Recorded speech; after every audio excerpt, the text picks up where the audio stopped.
I tweeted out and asked you guys, what is the one thing that you want to fix about Football Manager? And you replied in your hundreds. So in today's video, we're going to compile the most popular responses. We'll create today's video. We'll send it on to Sports Interactive. And together, collectively, we will have fixed Football Manager. So you're welcome. No, it's fine. Honestly, no, someone had to do it. It's fine. You're welcome. It's fine. It's no biggie. It's all good.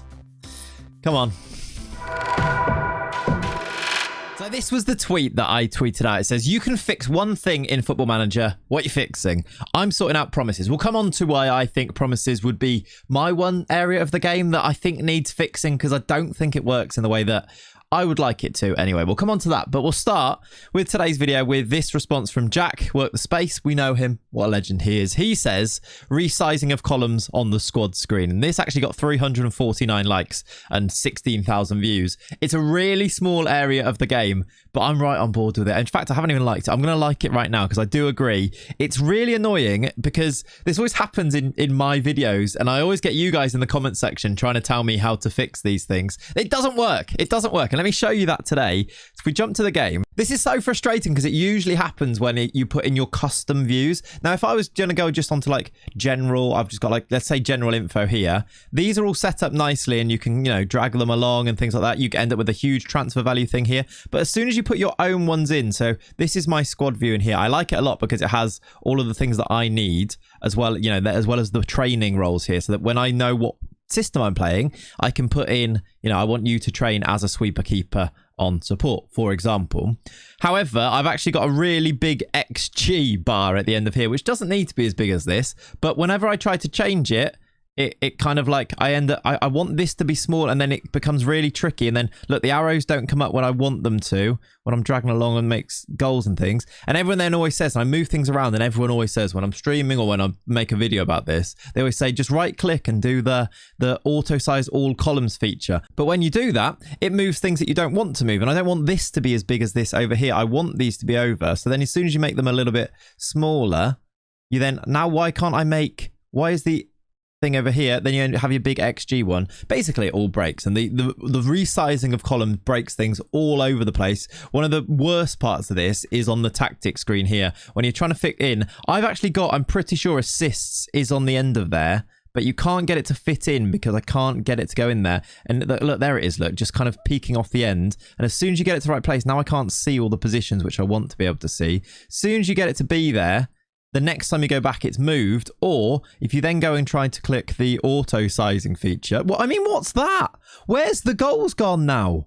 Like, now goals isn't there, and you have to scroll along on here. And people always say put an extra column on the end, because then that can be the one that's massive, and then you scroll along to the end of it. It just doesn't quite work in the way that you want it to. It's fiddly, and it should work better than it does. That's what I'm going to say. New engine, though, for FM25, potentially with the brand new build of the game, maybe this is something that we'll see improved. Fingers crossed for that one. I know it's a small thing, but I did want to mention it because it is a tiny little bugbear, and these are all kind of quality of life thing. A lot of these things that you guys wanted fixing were quality of life improvements, and just to make the game a little bit more, I don't know, polished in a way. And I'm right on board with a few of them. So that was the first one. Next up, this had so many responses, and it was international management. I mean, there are countless replies to this tweet from people just mentioning international management, the fact that you can't do training, the fact that it's so much less developed than other areas of the game. It seems like there's a real appetite from the player base to actually manage internationally, but the game just doesn't really allow you to do that in a way that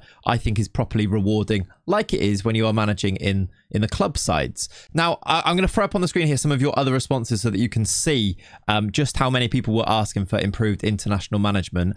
I am fingers crossed for the new game that this is hopefully going to be an area that doesn't need loads, I don't think. And I think the reasoning behind not improving international management previously, you know, the idea that you can't do training, there is a real there's a problem that when you get to major tournaments, because you aren't training, you then can't rest your players from training, so that then they come to the games and you have to rotate in a way that you really shouldn't have to rotate, because you should be able to manage that as part of your preparations for the game. And there are lots of other aspects of international management that just make it not that great altogether. I think the reasoning that they never have developed this in the way that I think a lot of people would want is that there wasn't enough of interest in this as a part of the game. Most people were playing the club side and not focusing on international management. Now, I think this is more of a chicken and egg type scenario where if international management was better, maybe more people would want to do that, and, you know, vice versa. However, I think it is somewhere that they can definitely improve. And I think a lot of people clearly, just by this response here, and I know that this is a select group, the sample here that we're taking isn't necessarily the everyman. This is people who are reacting to and tweeting about Football Manager on the internet, on social media. There are a lot of players in the player base that are just casually playing, that wouldn't ever look at a stream or a YouTube video or indeed a silly little Twitter account like mine. So bear that in mind as well, especially you guys. If you're watching a YouTube video, you are part of the slightly more hardcore fan base, so you are not the casual player. Sports Interactive do have to cater for everybody. That is sort of part of it. I know that what you're going to say is, though, that just make it all better and everybody wins. I agree with you. So international management for sure needs to be something that needs to be looked at. I have had one little venture into international management in my journeyman save this year, and I took charge of the Netherlands under-23s to do the Olympics because I thought that's really fun and it's a bit of a novelty. As soon as that Olympics finished, I've had no interest whatsoever to go and be another international manager. Also, the idea that you can go and do club and country in FM, I get why they've done it because it is a lot of waiting around otherwise, but it's not really realistic. You don't see many managers, if any, that are managers of the international side and the club side and trying to do both jobs, which seems really easy to do in the game. That's my 2 cents on it. Let me know what you think. And by the way, in the comment section below, if you have any fixes that you think are really pertinent that we don't touch upon in today's video, please leave me them in the comments down below. I think it's a good conversation to have, and it's good to know where the player base is. And as a creator, it's good for me to know, what do people actually want to see? What do they think is important? So it's a good discussion to have. But also remember, please, this isn't, there is no hate from me here. This is my favorite game ever. And it's sort of a light touch on things. This is not the situation. If you're going to get too serious, just, you know, take that elsewhere. I'm not really interested in that. This is just little things. What can you fix? Because we all love the game, and it's coming from a place of love from there. Anyway, next. Oh, before we do jump into the next one, I just want to say thank you for being here. Please do subscribe to the channel. Leave a like on the video. And as I said, leave those comments in the comment section below. All of it helps beyond you could even imagine. It really does with the YouTube algorithm. This scary old thing that we all deal with all the time. Next then. Next up, I'm going to use Tom's tweet here, or Tom's reply to the tweet here that says, all my players hating me. The dynamics, specifically for me, we'll touch upon it now, the promises in the game, the player interactions, I don't think are very good. I think they are way too black or white. They're way too, this is good, this is bad. There's not enough dynamism to the interactions. There's not enough nuance to the situation where it takes into account every you know, all the full context of the situation. For example, if a player's asking to play, you know, there's another player coming in, or if they have an injury, if, you know, with the promises, it's way too black or white. Same thing with the player interactions too. Your players can end up hating you, and really you've done nothing wrong, except in the eyes of the coding, you know, you press this, so this means this. The game decides that you've done something wrong, and it's frustrating because that's where you get a sense of frustration, isn't it? When you've done something but you don't deserve for it to have happened. If you've done something and then it happened, you can kind of take those things on the chin and you deal with them. That's part of the game. But when it isn't just, it's really annoying and it's really frustrating. For me, it might be, I think it is. It's the most frustrating part of the game. I always try to avoid doing promises, but I don't feel like I should do. I feel like I should be able to promise people things, but then as I try to grant them those promises, I should then have, if there are extenuating circumstances, they should be able to take those on board, which I think they've tried to put into the game, SA. They don't quite work in the way that I think they should do. Anyway, I'll give you an example. In my current save, this is Jury Seller. Jury Seller he's 21 now. He was 19 turning 20, and he was asking for more game time. And I was playing him every single match. However, he was still upset. I failed to give him more game time. It's one of the most, you know, they always get that as a request, don't you? And then you always promise it them is the easiest way to get out of it, or you ignore them and they get upset and then they want to immediately leave because they're not playing enough football. Bear in mind, by the way, that his agreed playing time is impact sub. I gave him 33 games in the league, and he was great. Like, I was actually wanting to play him because I think he's got decent potential. I'm trying to develop him, even though he's not got great physicals. I think he can be a really good player. I played 33 games in the league. Oh, he played 33 games in the league, did really well, 42 in all comps, and I failed the promise to give him enough game time. Luckily, since then, he's changed his mind and it's all fine, which can happen. And maybe that's the way that you get around this as well. But it was really frustrating. I was like, I'm annoying one of the players that I'm forcing into the team.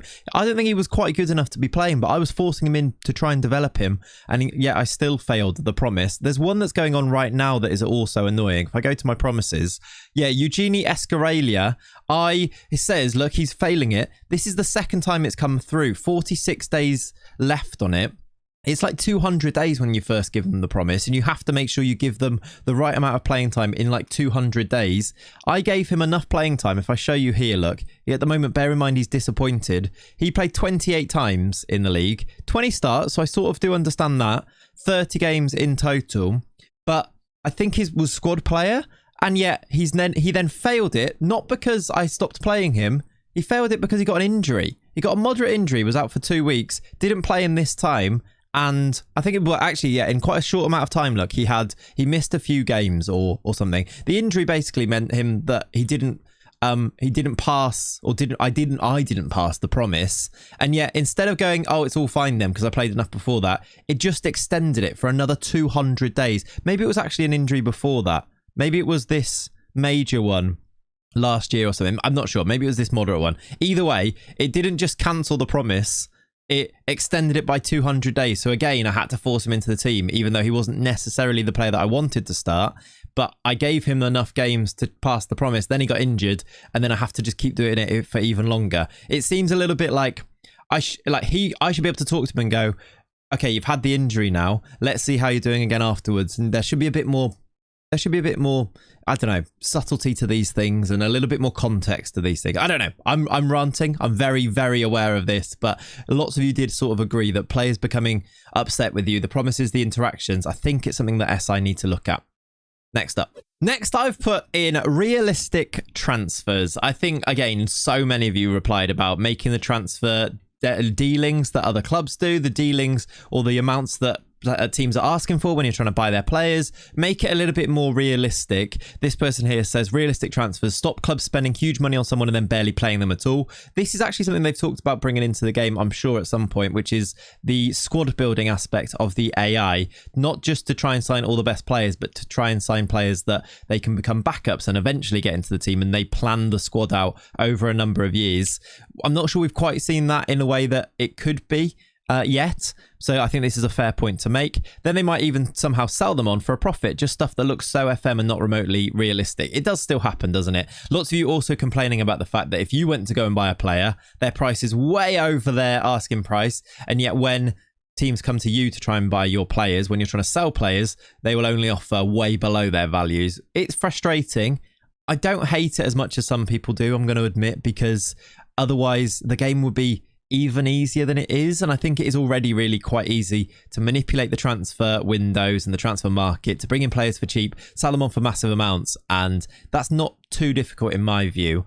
But I understand the frustration when you've got a player that is really good and you get a bid of like 80 million one year, and then 3 weeks later they're offering 5 million plus, 10% of profit in the future. And you're like, this isn't, I had an 80 million pound bid and he rejected it. Where are those bids now? At least something that's slightly below it, but it can really, really swing to do with things like form and things like that and where the market is. So I agree. I think there can still be work to be done on the realism side of the transfers. I think the other clubs being slightly more active between them and say, I'd like, it's such a thriving ecosystem of its own, the transfer market, isn't it? I think trying to get that into the game even more so, which I think is pretty good, to be honest, where it is already, but even more improvements on it, I'd be all for that too. So yeah, realistic transfers is next. I've got a couple more points that have come up as sort of obvious ones from the replies here. Next up, I'm going to go with the idea to broaden the types of jobs that you can get as a manager, especially as a young manager. Tom here, editor Tom, by the way, big shout out to him, says, it's a small thing, but I'd love the chance to be an assistant, manage the reserves, under 23s, under 21 sides, but with set styles to pick to or to stick to or develop, would add something to a journeyman save. And I really like the idea of being able to manage the youth teams, especially as a starting manager, as Tom says, like in a journeyman save. save, going to become the manager or of the under-21 team, or as an assistant to another manager, you only get given the set number of players that you get each week, and you have to try and implement it. And if you do a good job, that can then land you jobs in the future. I think bringing in extra little things like this, you know, we see so many managers go down that route. You see the Spain manager, De La Fuente, at the moment. He's become the Spain manager because he was the under-21s before that. And I think he was in the youth setup even before that, etc., which I suppose is technically in the game. You can be an international under-21 manager, but even in club football, it happens all the time too. I think of Steven Gerrard taking over the under-18s at Liverpool, then getting the Rangers job, and then ultimately failing after that. But that's by the by. We don't need to necessarily focus on that. But I think this career progression is a thing that happens in real life.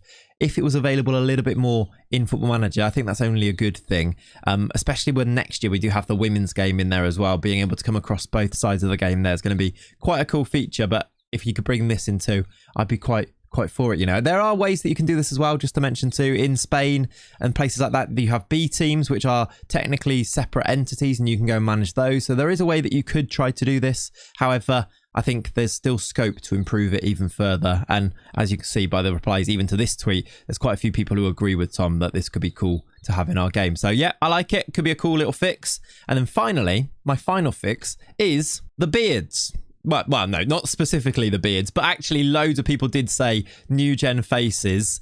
Again, new engine for next year. I've got high hopes that things are going to look really good next year. Fingers crossed. We can all live in hope. It's the best way to live, in my opinion.